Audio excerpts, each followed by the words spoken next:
Hanggang ngayon, kahit ilang dekada na ang nakaraan, ang pagpanaw ng ex-boyfriend na si Rico Yan ang itinuturing pa rin ni Claudine Barreto na isa sa pinakamasakit na nangyari sa kanyang buhay.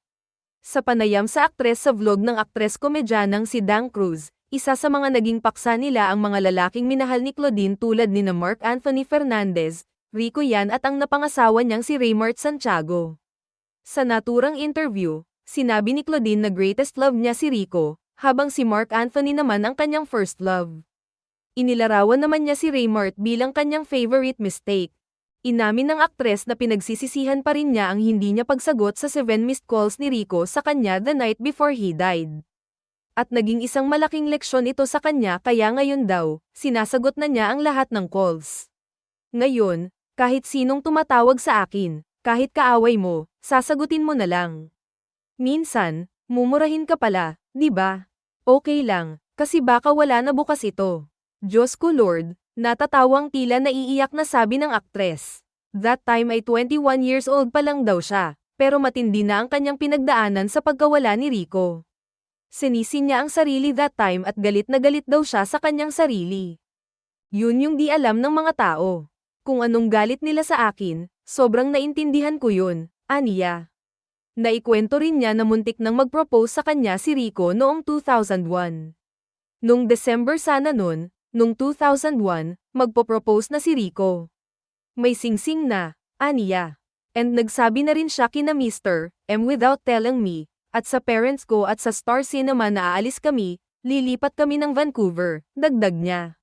Matatanda ang pumanaw ang dating aktor at heartthrob noong March 29, 2002 habang nagbabakasyon sa Dos Palmas Resort sa Puerto Princesa, Palawan kasama ang mga kaibigan, kabilang na si Dominic Ochoa.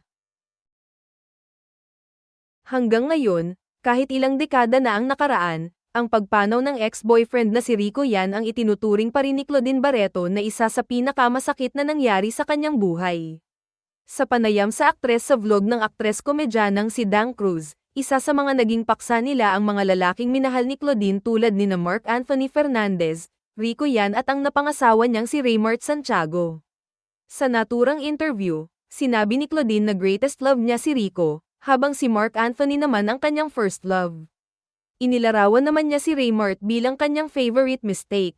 Inamin ng aktres na pinagsisisihan pa rin niya ang hindi niya pagsagot sa 7 missed calls ni Rico sa kanya the night before he died. At naging isang malaking leksyon ito sa kanya kaya ngayon daw, sinasagot na niya ang lahat ng calls. Ngayon, kahit sinong tumatawag sa akin, kahit kaaway mo, sasagutin mo na lang. Minsan, mumurahin ka pala, di ba?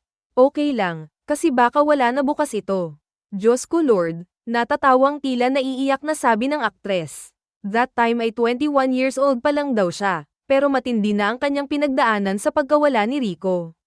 Sinisin niya ang sarili that time at galit na galit daw siya sa kanyang sarili. Yun yung di alam ng mga tao. Kung anong galit nila sa akin, sobrang naintindihan ko yun, aniya. Naikwento rin niya na muntik nang mag-propose sa kanya si Rico noong 2001. Nung December sana noong 2001, magpo-propose na si Rico. May singsing na, aniya.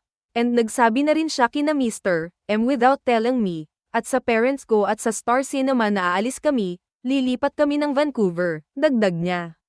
Matatanda ang pumanaw ang dating aktor at heartthrob noong March 29, 2002 habang nagbabakasyon sa Dos Palmas Resort sa Puerto Princesa, Palawan kasama ang mga kaibigan, kabilang na si Dominic Ochoa.